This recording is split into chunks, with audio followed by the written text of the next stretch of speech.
During this whole time, I was also watching how Muslims were being portrayed in the media. The negative stereotypes about terrorism, either being perpetrators of terrorism or the victims of terrorism, or the gender inequality, or how women are controlled and not given educational opportunities. And so for me, I wanted to start to correct that narrative. I got into the industry almost on accident. I had left a long career as an engineer prior to becoming a filmmaker.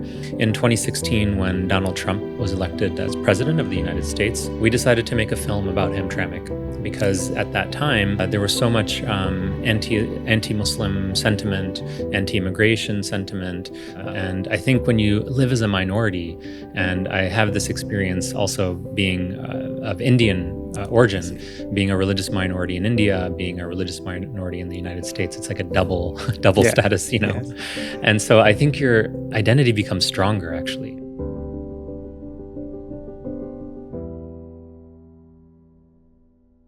Halo, berjumpa kembali Sobat Espos. Kali ini bersama saya Bambang Arisa Songko. Kebetulan kali ini saya punya tamu yang istimewa dari Amerika Serikat. Dia ini adalah seorang pembuat film muda, seorang filmmakers dari Amerika Serikat, dan dia membuat sejumlah karya yang menyoroti tentang masyarakat Muslim di Amerika. Nah, salah satu karyanya yang cukup spesifik adalah Three Chaplains yang bercerita tentang para perwira rohani Islam yang berdinas di kemiliteran Amerika Serikat. Dia juga membuat film tentang Hamtramck, USA, yaitu sebuah kota di Amerika Serikat yang populasinya mayoritas adalah warga Muslim, sehingga mereka juga punya pemimpin Muslim, dan ini adalah sesuatu yang pertama di Amerika Serikat. Nah, saya akan berbincang dengan Razi Jafri yang menjadi tamu saya hari ini tentang karya-karyanya dan berbagai pendapatnya tentang proyek-proyek yang sudah dilaksanakannya. Hello, Jeffrey. Hello, Razi. Thank you for having me. Yeah. Yes, it's great to be here. Thank you for your attendance here. Why are you interested in film or filmmaking? There's many reasons why I'm interested in films and filmmaking. I got into the industry almost on accident. I had left a long career as an engineer prior to becoming a filmmaker. I'm an immigrant to the United States from India. Originally, I was born in India and moved to the U.S. with my family when I was a kid. And I grew up in the United States.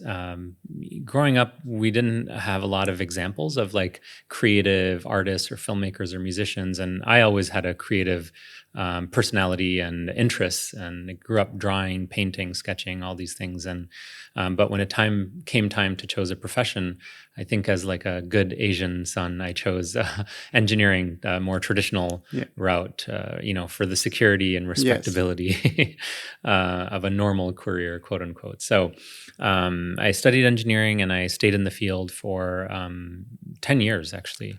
So a long time. Throughout that period, I'd always been interested in art and culture and music and all kinds of self-expression and art. And but I felt disconnected from that. I'd also in college become involved in campus activism, raising awareness about humanitarian issues and social justice. And when I started working as an engineer, I feel like I kind of lost those parts of myself. And so I always dreamed of maybe doing something more creative, but I didn't have the courage to leave. And then finally, in 2015, I left my profession and pursued a path for a more creative career. During this whole time, I was also watching how Muslims were being portrayed in the media. The negative stereotypes about terrorism, either being perpetrators of terrorism or the victims of terrorism, or the gender inequality, or how women are controlled and not given educational opportunities. So this was very difficult, for Muslims. It hurts our community. It hurts our self-esteem. And so for me, I wanted to start to correct that narrative. So I started with photography and photojournalism and started working on projects profiling Muslim stories just in my local community. being from Detroit, which has a large Muslim community, very diverse Muslim community from the Middle East, including countries like Lebanon and Syria, Iraq, Yemen in particular, and also a large South Asian community, so individuals from India, Pakistan, and of course we have a large African American Muslim community there too. So I wanted to highlight some of these communities in my work. So I began documenting the religious traditions, holidays, and just everyday stories of the Muslim community. In 2016, when Donald Trump was elected as president of the United States, my friend, film director Justin Feltman, and myself, we decided to make a film about Hamtramck, because at that time there was so much anti-Muslim sentiment, anti-immigration sentiment that was affecting very negatively the Muslim American community. Hamtramck, being the first Muslim majority city in America, felt like a really good topic to make a film about, to tell the story about Muslims in America and how Muslims engage in the civic process, the election process, and democracy. And so that gave us a really good topic to tell a story about Muslims in America. So that was my first project, and that was my first film. That's how I got involved in the film industry, was just by starting this project. I see. Do you believe in the importance of impact within the project that you're involved in? Yeah, absolutely. I think social impact for films is incredibly powerful. There's a tremendous potential there. I think we've seen it in documentaries like Super Size Me, Blackfish, The Invisible War. All of these films addressed some kind of humanitarian or social justice issue. And through the production of the film, people that were in positions of power or positions of influence who saw the film were able to make decisions to correct whatever issue that was, whether it's gender injustice, whether it's animal cruelty, whether it's climate change or unhealthy food. In the case of Super Size Me, all these films led to some kind of change. So I'm very inspired by that. I want my films to have a similar kind of an impact. For me, with the film Hamtramck USA, I think the impact is in two places. One is for the Muslim community to learn and be educated about this specific Muslim community in Michigan, Hamtramck, and to be inspired by what's happening in Hamtramck, and to learn, about this community. But then also there's another audience too, which is the non-Muslim community. So people who don't know anything about Islam, who are unfamiliar with it, and maybe even they are holding some stereotypes or some negative views and opinions. So I think that's where the impact is kind of in those two areas. It's interesting being on this trip, however, because I never thought that the impact would extend internationally. But through programs like American Film Showcase, starting in 2021, we started showing the film internationally, initially through embassy screenings. And of course, that was during the COVID period. So Justin, my co-director, and I would come on Zoom and we would speak to an audience. And Indonesia was actually one of the countries where we showed the film at that time. But the impact is actually expanding now, even internationally. Okay, I see. What are your expectations from the projects that you are involved in? The projects that I'm involved in, I think, for me, the expectations are that they would have some kind of positive impact on the people that are watching it, create education. Also, with many social issue films, we create educational materials, discussion guides. So those films can be discussed in libraries and schools and universities. So my expectation is that they will make an impact, both for the community that the film is about, and then outside the community who is watching the film. I see. Okay. Your film is about the three chaplains. Mm-hmm. It is telling a story about this chaplain, army chaplain, Muslim army chaplain in the U.S. military. What's the interesting things about this? Yeah, so the film Three Chaplains, which I produced, I worked with a director by the name of David Washburn. It was a small team, just the two of us. We worked together for many years on this project and released the film in November. Three Chaplains follows the stories, the life, the work of three Muslim chaplains in the U.S. military. One is Khalid Shabazz, who's an African-American male, Rafael Lantigua, who's who's Afro-Latino American, and then Saleha Jabin, who's an immigrant from India, who's enlisted in the Air Force. We follow their work as they navigate religious freedom, Islamophobia in the military, and how they advocate for Muslim rights and accommodations in the U.S. military. This is really important because the military is one of the most important institutions, not only in the U.S., but in most countries. It's usually one of the most respected and sacred institutions in any country.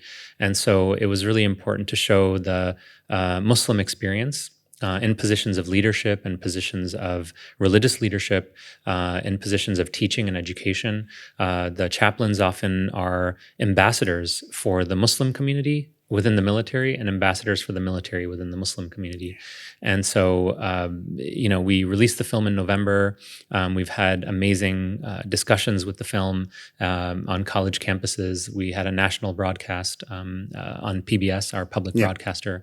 And I hope that the impact of the film continues. Okay. Are there any challenges in making the three chaplains? Maybe because it's in military is a secluded institution. Very secluded institution, very high security. Yes. And so David, the director of the film, had formed really deep relationships with the public affairs officers in the Army, the Air Force, and other branches of the military. That relationship went back many years. So that allowed us to access to be able to film on base. So you're asking about some of the challenges. I think that was, one of them. After some steps, it was granted. Sometimes we were rejected, but not every time. And so there's also difficulty in making any documentary film, which is around funding, production. We also worked on the film through COVID. We had to take a break, because of COVID as well. But the production, the timeline covers the COVID period, as well. And so, there was that challenge too.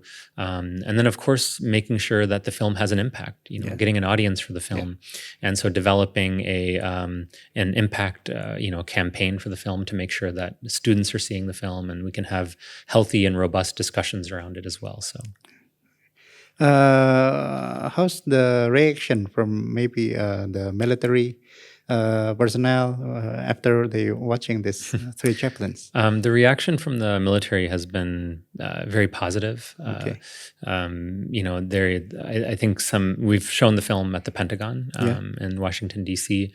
And I know David has taken it to training colleges, military training colleges. And so the plan for that is to continue, showing the film in the military and outside the military. The film has several audiences, just like Hamtramck, USA. It's the military audience, the Muslim community, and then the general community. I think the film's message, just like the message in Hamtramck, USA, which is advancing the idea of multiculturalism and the role of minority communities in these important civic institutions. And I think generally that's a very positive message. So most people respond very positively to both films. That's so great. So when you make such film like the Three Chaplains and Hamtramck, USA, do you feel that there is some particular audience that you feel they have to watch this movie to inspire them or something? Yeah, definitely. I think there are, when we're making these films, I think as Muslim filmmakers, as minority filmmakers, we want to tell our stories and we want the broad community to know our stories. We also want our own communities to hear our stories too, because they can be very inspiring. They can motivate young people to go into certain careers or to learn about something and to be inspired by other people that practice the same faith as them. But, for films like Hamtramck, USA, for me, I really want people who aren't Muslim to see the film. And we want to take the film to places where there's not as much familiarity with Muslims.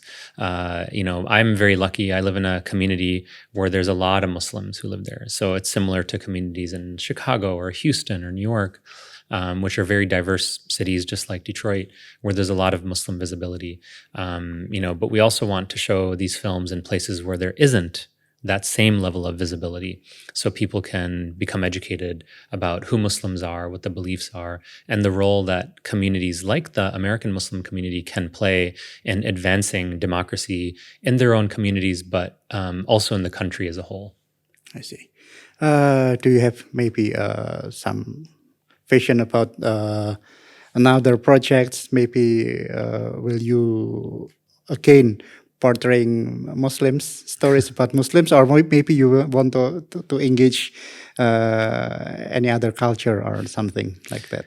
Yeah, I think it's natural for me as a Muslim filmmaker to be attracted to Muslim stories. I think this community means so much to me. And I think when you live as a minority, and I have this experience also being of Indian origin, being a religious minority in India, being a religious minority in the United States, it's like a double status, you know. Yes. And so I think your identity becomes stronger, actually. Yeah. You know, if you live as a minority. And so for me, I think there's so many beautiful, powerful stories about Muslims in America that I wish the general public knew about. So I think for me, I will always work on those stories. But at the same time, you know, I'm a filmmaker that's passionate about storytelling, about all kinds of topics, sports, popular culture, media, you know. So I want to cover other topics, you know, as well. And so recently I worked with a director to produce another film that's going to be coming out in just a few weeks. It's about a high school basketball team. It's one of the most successful high school basketball teams in my home state in Michigan, but it's located in the most polluted, environmentally polluted zip code. So the students overcome quite a bit. So it's not a Muslim story, but it is a story about a minority community overcoming some challenges, and it's a undiscovered story. So we want to share it, you know, with the world. I'm also working on a story in Lewiston, Maine, about the Somali refugee community that was resettled there in the early 2000s. And the young men, you know, from those families, they grow up to become elite soccer players. So the families faced a lot of discrimination when they were first settled in the U.S. But when the boys grow up, they transform Lewiston into a soccer town, and everybody becomes a fan. And so they bring the community together. They go on to be very successful. They win many state titles, state championships, and they, in this way, are able to bring the community together. Many of the refugees are Muslim. Some of them are not. You know, but it's another story about a underrepresented community, a minority community that's making a big impact, but that has also experienced a lot of discrimination in its past. But despite the discrimination, despite the economic hardship, and despite the you know, social challenges, being resettled in a new country, they've found a new place for themselves, building businesses, running for political office, and through sports. You know, bringing a community together. So those are just some of the projects that I'm working on. So. Okay. I see that you have traveled with the U.S. Embassy as part of their American Showcase program to meet filmmakers, young filmmakers, students, art students, and so on. And maybe you have some messages for them. About how they build their capacity, their competence, or something. Yeah. So, you know, on this current trip that I've been part of the envoy from American Film Showcase, touring Indonesia, showing my film, Hamtramck, USA, but then also meeting with filmmakers and film students. Also, I think one of the things I've noticed, and also I have passively been, you know, watching the, you know, Indonesian film industry with films like Photocopy and other films that have been released through big platforms like Netflix. I think, you know, there's a lot of amazing talent in Indonesia. And I think the technical skills around cinematography, directing, editing, post-production, and even like some of the facilities that we've seen are really incredible, very, very impressive. You know, I think one of the areas that I've learned maybe some of the filmmakers could use help in is around networking or relationships with the industry and how to connect with other filmmakers, not just in Indonesia, but then outside of Indonesia, because the film industry is very global. And there's many film festivals that are fully international. And so you have films from all over the world. And so one of the things I've encouraged the filmmakers that I've been meeting with is just encouraging them to attend film festivals, be a part of film events, and speaking about their work, learning how to pitch their projects, learning how to maintain relationships. So it's not just you get the email address, you have to send the email, you have to maintain the connection. And this is one of the ways in which you can unlock resources for yourself, primarily money and funding for your projects. Because for filmmakers, it doesn't matter whether you're in the US or in Indonesia or in India or South America, funding for your projects is like one of the biggest challenges. One of the biggest things that can help is having relationships within the industry. So I think this is one of the biggest things I've been able to offer. And that's where I think some of the discussions have been the most fruitful, is just talking about the industry outside of the technical skills, and how to network, how to build relationships, and how to maintain relationships, how to pitch your projects, things like that. I think that, in my impression, have been the most fruitful conversations. I see. Okay. Let's talk a little about yourself.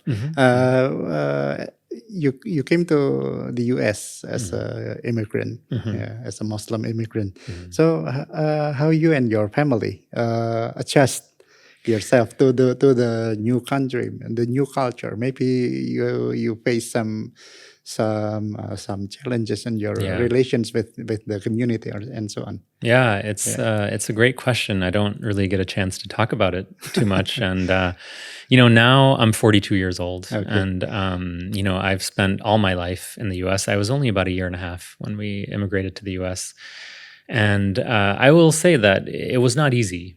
We were both lucky, but we also experienced a lot of challenges.